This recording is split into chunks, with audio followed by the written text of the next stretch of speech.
Earlier this week, I had an opportunity to have a discussion with someone who's in a position of leadership, and he has repeatedly taken a very critical negative view of America and of the world. And I explained to him that part of the reason that he's taken this view, and I did not explain to him the other part being that he has personal unresolved grievances, but I said that part of the reason that he takes his view is he does not know how things work. He does not know how good he has had it. The peace, the prosperity, the knowledge, the wisdom, the technical and the medical advancements that have happened, the ability for him to pursue his calling in life, to have a family, and do what he wants to do. And I explained to him all of these things are good things that are the result of a properly ordered domestic society and a properly ordered international society. And I said, you don't know how it works, and you don't understand how it's being threatened. And so you say the things that you are saying. Now, one person who has recently done a lot to explain right order, to explain how the system works, both domestically and internationally, how things are supposed to work, and the threats to this system. Because we've all, for the last 80 or so years, we've all lived under a very beneficial system, domestically and internationally. And this person, Pope Leo XIV, explains in his encyclical, Magnifica Humanitas, the essence of the domestic and the international societies, which are ordered along certain principles and have been for the last 80 years. And then he explains how this is under attack. What Pope Leo and the Church does, yet again, in this encyclical, because the Church did it with John the 23rd in Pacem in Terris, what the Church does again is it establishes the American order as the model of social order, the model of right order, the way domestic and international societies are supposed to be ordered on right principles so there's justice and hence peace and prosperity and a lot of other good things in our lives. Through this encyclical, again, the Church endorses the United Nations, the multilateral system, the United Nations Declaration of Human Rights, the rule of law, peace as an end, the person as the focus. All of these things are American contributions. All of these things are American creations. So I want to highlight several things, and then I want to talk about the just war theory. Um, I don't want to talk about the entire encyclical. I'm just going to do a quick summary of some of it. I'll probably spend too much time talking about it, but I'll come back to it in future shows. But I want to highlight several things. Like I said, the encyclical focuses on the importance of the person, that all social systems must respect, protect, develop the person. And that these systems are supposed to allow that, and everything's supposed to work towards allowing the development of the person, which is intellectual, spiritual, cultural, economic, material. Some call it flourishing, but I think it's the development of the person. And by focusing on the person and all these aspects and being beneficial to the person and the development of the person, you have peace, which means justice, which means right ordering of societies. America provides, has always provided, the right ordering of societies to enable this goal of peace for the development of the person. We did not need an established church and religion. We needed only to be attuned to God's voice, to which we have been devoted through the natural law, the law of nations. And the reality is that this was all taken to heart by American officials, especially American lawyers who studied this. Um, and they have brought this goodness to the world. Now, Trump's regime is the exception. It is an aberrant regime. It is a Russian fascist regime, is racist, and is devolution. He is by no means representative of America or of right order. So let's get on with today's program. And a lot of these concepts will come out in my book that's coming out. Okay, so there's 5 chapters to the encyclical. Chapter 1, paragraph 2, the Pope talks about cooperation with others to create a just social order. That gets a lot of people upset. It gets a lot of the neo-trads upset. It gets the Russians upset. It gets the MAGA Catholics upset. It gets the trolls upset. So we cooperate with others, create a just social order. And it states that we can diligently contribute to every initiative that builds a more just world. We can call others to collaborate in promoting the integral development of every human being. We wish to engage in dialogue with all men and women of our time with whom we share the events, questions, and aspirations of humanity. Together with them, we seek to identify new paths for the common good and for promoting a dignified life for all. Paragraph 3. The proclamation of the gospel cannot overlook the concrete lives of people. Paragraph 33. While the Church's primary mission is the sanctification and proclamation of eternal goods, she does not neglect the concrete needs of people's daily lives and is concerned with every authentic human good. Paragraph 34. A number of popes in Gaudium et Spes, the Council, presented the image of a church that is close to humanity, engaged with the world, and committed to reflecting on the concrete reality of historical situations rather than abstract concepts. Paragraph 9, technology has the power to heal and connect. So there's a theme here of right using of power, and Americans always understood the importance of power in forming societies. That's why we had a republic, a democracy. We focused on the person. By focusing on the person, by having the rule of law, you check the accumulation of power, you check the abuse of power, you check tyranny, which is against God's law. Okay, paragraph 32, and this is really a beautiful encyclical, and I'm going to talk more about it. Paragraph 32, he talks about what's going on and how we came to this beneficial good world order, the American world order. And he says, in the tragic context of the Second World War and the years of Reconstruction that followed, the teachings of Pius XII made a significant contribution to the development of social doctrine. Well, the neo-trad should be talking about Pius XII and be approving of the United Nations and of the American world order, but of course they're not. And we'll go into that elsewhere, but it's because of foreign influence. Okay, so this is particularly true. Pius XII made a significant contribution um, with his Christmas radio messages, in which he outlined the framework of an international order based on justice, peace, and the recognition of human dignity. He affirmed the need for a sound rule of law regarding against abuse of power, and he recognized democracy as a means for ensuring the proper exercise of authority. Because what democracy does, it puts power in the people.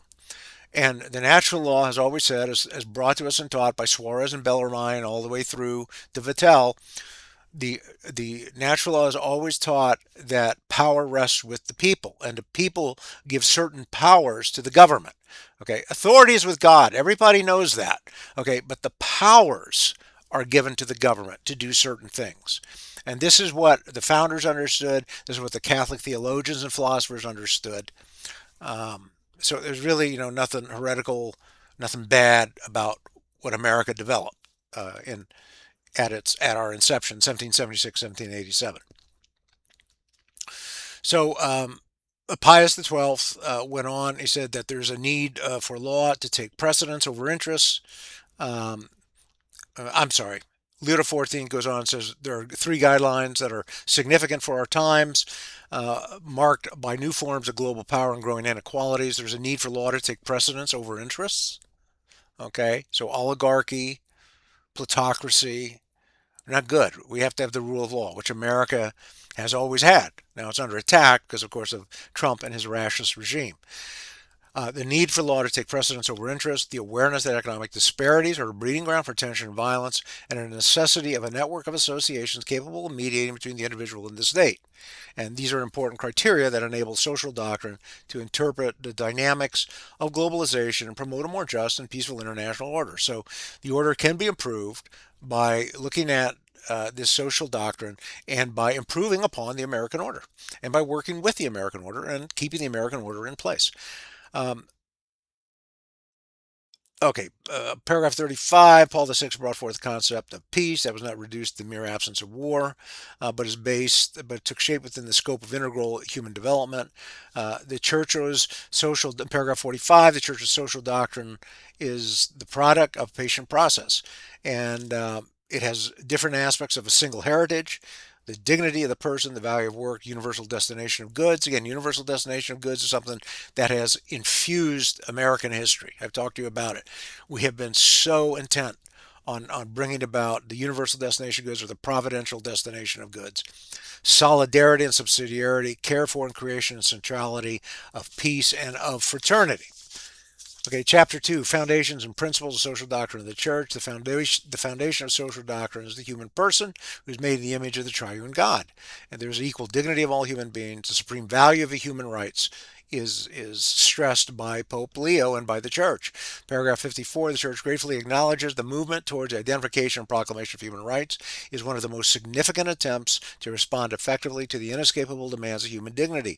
St. John Paul II stated that the Universal Declaration of Human Rights, proclaimed by the United Nations on 10 December 1948, remains one of the highest expressions of the human conscience of our time. Human rights are not an external addition to the person, but an expression of intrinsic human dignity, which the international community is called to protect and promote. Human rights are inviolable since they are inherent in the human person and human dignity.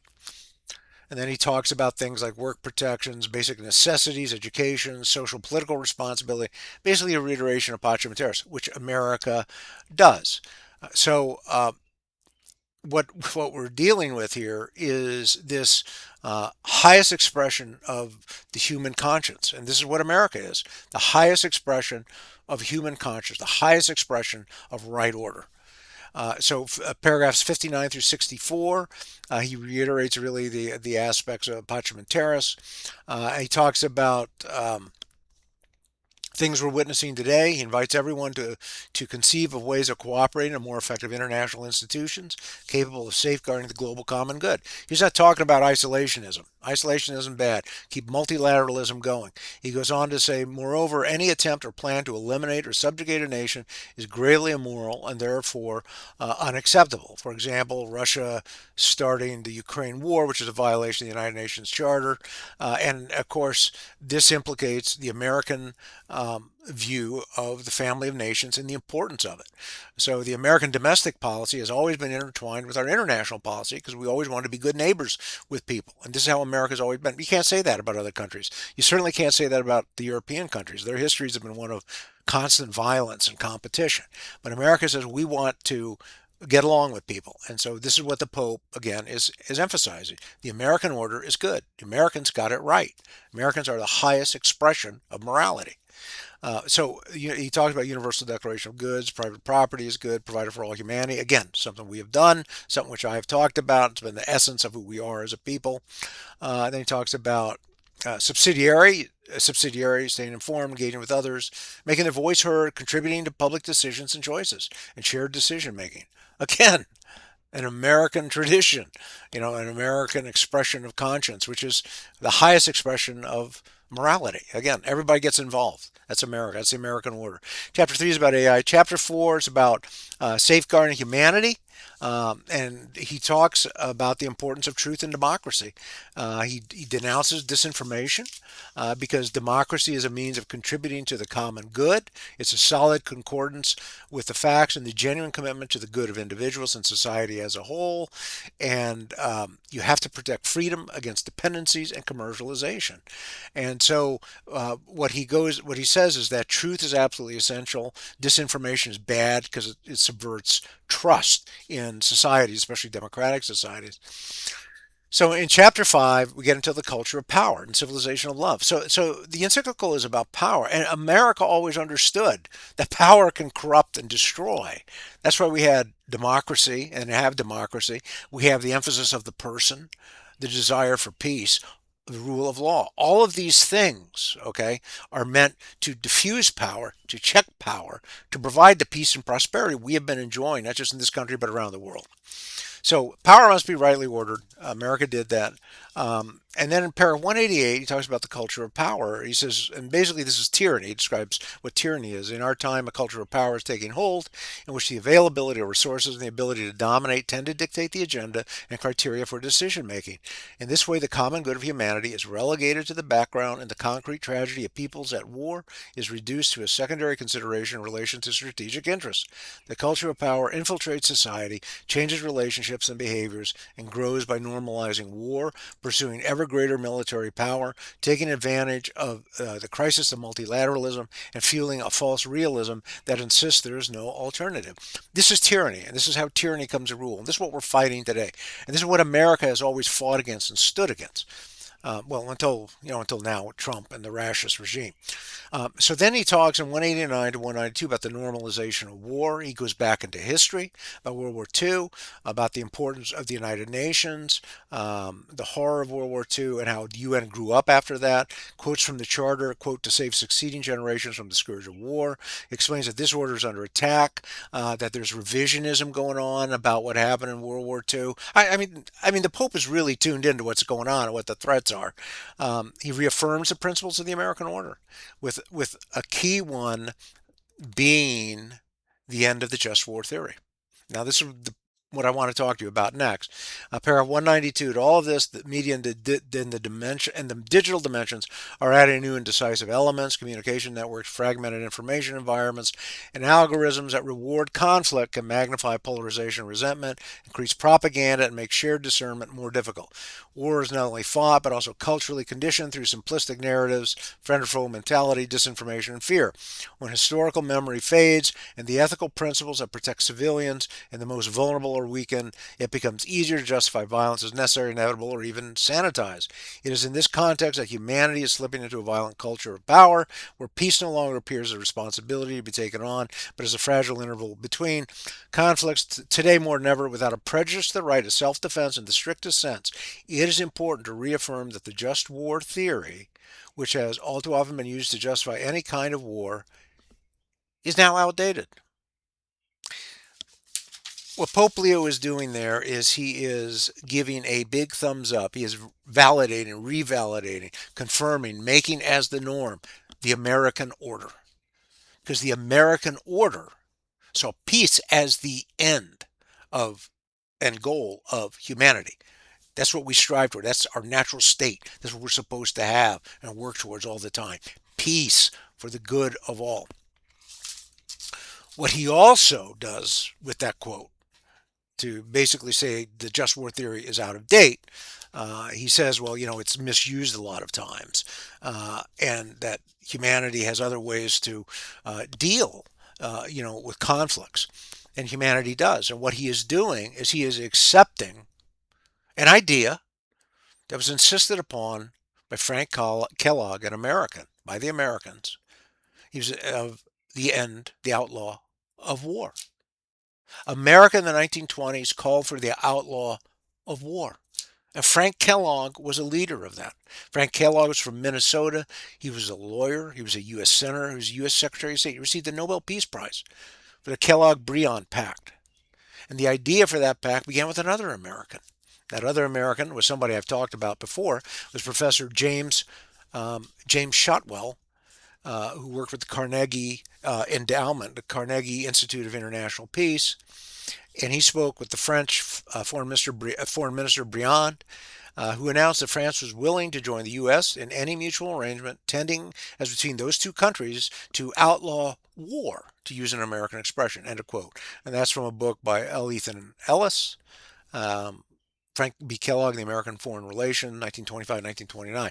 You'll read about this in my upcoming book. America wanted to outlaw war. Briand said, well, we're going to make that a pact between France and the United States. Frank Kellogg said, hey, I like the idea of outlawing war. That is, war will no longer be considered as an instrument of national power, which no other country had done this in the history of the world. Okay? America does this. Okay? But Frank Kellogg was a real stickler. He said, it's not just between you and me, France. I mean, it's between all the countries of the world. And they need to sign on to the pact. And over about 18 months, there were negotiations. The Kellogg-Briand Pact was signed in August 1928. And it was a multilateral agreement. All 15 countries agreed to renounce war as an instrument of national policy. Of course, the tyrants didn't sign on to that. Okay, the dictators didn't sign on to that. America came up with this idea. No other country had come up with it. None of the Catholic countries had come up with it. None of the Christian countries had come up with it. None of the empire's dictators, tyrants had come up with it. Okay, America came up with it because that's part of who we are. We see peace as an end in itself. We work for peace. We want peace. We're a peace-loving people. We always have been. We always will be. We don't like going to war. We fight when we have to. That's Frank Kellogg. He came up with the whole idea of outlawing war. This idea is very important. It found it found its place in the United Nations. Um, and the United Nations Charter is a treaty, and it's still in effect. 193 countries have signed on to it. The United States and Russia are both signatories. Russia doesn't care, and the conduct of the United States under Trump indicates it doesn't care about these principles that were presented and developed and implemented by Americans for so many years. Um, and so the United Nations, as a prohibition against war, did away with war. Article 2 states the organization and its members, organization and meaning the United Nations and members, in pursuit of the purposes stated in Article 1, shall act in accordance with the following principles. 3. All members shall settle their international disputes by peaceful means in such manner that international peace and security and justice are not endangered. 4. All members shall refrain in their international relations from the threat or use of force against the territorial integrity or political independence of any state or in any other manner inconsistent with the purposes of the United Nations. In Article 1, what they're talking about is the end of war. They declared the end of war. The Pope mentioned that himself in his encyclical, um, which I've been talking about, that war is basically outlawed, which is an idea that came from America and has been implemented in the United Nations Charter. Now, the only people who can authorize war, aside from self defense, if you're attacked by another country, you can defend yourself, so you can wage war.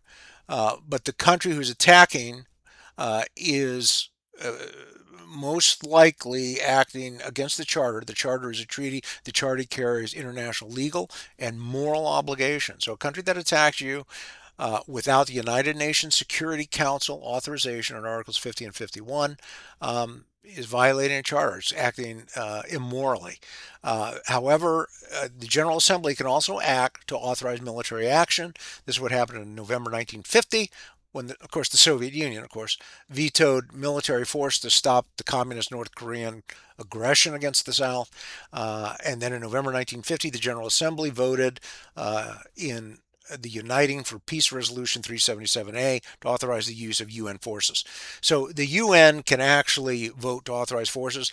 Article 27, I believe it is, also too allows the UN Security Council to require an interested party to abstain from deliberations or votes of the UN Security Council. Why it is not more used, I don't fully understand. But that is in the structure of the UN Charter also. So, so what we have now is we have something. Um, so we know starting a war without UN Security Council authorization or General Assembly Council authorization is immoral. So Russia is immoral and illegal in what they're doing. Now there's something that has developed called aggressive war. And by the way, the Pope in his encyclical Humanitas, Magnifica Humanitas, has adopted Frank Kellogg's formulation, the UN's formulation against just war. Because just war, like you said, was being used to justify everything, every war. And just war requires, just cause, legitimate authority, which is questionable that you can ever get legitimate authority under the current world structure because the UN Charter specifically says you don't go to war unless it's self-defense. You don't go to war unless the UN says you can go. Um, the people claiming just war for one thing or another better check the UN resolutions to see if that's been approved or authorized in some way. So just war requires a just cause, legitimate authority, which countries around the world no longer have, right intention, last resort, probability of success, and of course proportionality. So really, countries no longer have legitimate authority to wage war. That rests now with the United Nations, thanks to the United States and our work with Frank Kellogg, Kellogg-Briand Pact to eliminate, to outlaw war. Um, what has happened in the meantime is that there has been this crime of aggression. It's a crime against humanity. It's called aggressive war, crime of aggression, against humanity. It's an international crime. It was basically what was tried at Nuremberg and the Tokyo trials. So those were called crimes against peace at the time. The International Criminal Court has set up as a rule defining it, the characteristics of the kind of aggressions that it applies to leaders, individuals, and not states are held to account. And so the Rome Statute 1998 establishing the International Criminal Court, Article 8 BIS or BIS, defines a crime of aggression, meaning the planning, preparation, initiation, or execution by a person in a position effectively to exercise control over or to direct the political or military action of a state of an act of aggression, which by its character, gravity, and scale constitutes a manifest violation of the Charter of the United Nations. Article 2, active aggression means the use of armed force by a state against the sovereignty, territorial integrity, or political independence of another state. Well, that's Russia invading Ukraine, or in any other manner inconsistent with the Charter of the United Nations. Any of the following acts, regardless of a declaration of war, shall, in accordance with the United Nations General Assembly Resolution 3314, qualify as an act of aggression: invasion or attack, bombardment of the armed forces of a state, blockade of the ports or coasts of a state, attack. I'm giving you the shortened version of these. Attack by the armed forces of a state on the land, sea, or air forces, or fleets or marines of another state. The use of armed forces of one state, which are within the territory of another state, with the agreement of the receiving state, in contravention of the conditions provided for in the agreement, or any extension of their presence in the territory, which is something Russia did with, I believe, Armenia years ago. The action of a state in allowing its territory, which is placed at the disposal of another state, to be used by that other state for perpetrating acts of aggression against a third state. For example, this is Lukashenko in Belarusia. He allows Russian forces in there to attack Ukraine, all of which was against international law and immoral. It was an act of aggression or a crime of aggression. Lukashenko is guilty of that. And so is, of course, Putin. And then sending by or on behalf of a state armed bands, brigades, or regulars, or mercenaries would carry out acts of armed force against another state of such gravity as amount to the acts listed above or substantial involvement therein. Well, this was Russia in the Donbass in 2014. Russia sent in militia, and I've written about this on the American Proposition. They sent in militia, and they created problems. They created unrest. They waged war against Ukrainian authorities. So now there's a European Commission to try the Russians. TVP World reports on May the 6th, in an article, EU joins special tribunal to try Russia's leaders for crime of aggression. Sets forth several important things. The European Union voted to join a special tribunal, established to try Russia's leadership for the crime of aggression against Ukraine. And this is, according to the article, transition from conceptual design to the final phase of institutional establishment. The special tribunal was set up in The Hague, and it was launched in Chisinau, Romania, May 14th and 15th. First court of its kind since Nuremberg. The ICC can't hear it because both parties have to be members of the ICC, or there has to be a referral from the UN Security Council. UN Security Council didn't refer it because, of course, what? Russia's going to block it, and Russia's not a member of the ICC. So the EU with the European countries are setting up this great tribunal to try Putin, the Prime Minister Mikhail Mishustin, and the Foreign Minister Sergei Lavrov, who I think has a great future in stand-up comedy once he's behind bars. I mean, he can deliver the most ridiculous lines without cracking a smile. There will need to be another international tribunal to investigate and, if necessary, to prosecute Trump, Hegseth, Bondi, Blanche, General Kane, Admiral Cooper, because of what they have caused to happen in various parts of the world. So, like, subscribe, invite me to talk to your groups. I'm doing that because obviously this is stuff that interests people. And I will come around, I will explain to you how things work, why we've had it so good, how it's under attack. I'll get rid of that fog so you can deal with the disinformation. And there's a lot of lies and disinformation out there. So with facts, with knowledge, with information, with the truth, with knowing how things work, you're in a much better place. And you can appreciate what you have and improve what we have. And realize how precious it is what we have, how the American order is really a gift to humanity that we have provided, all in accordance with God's law and God's will. Thank you.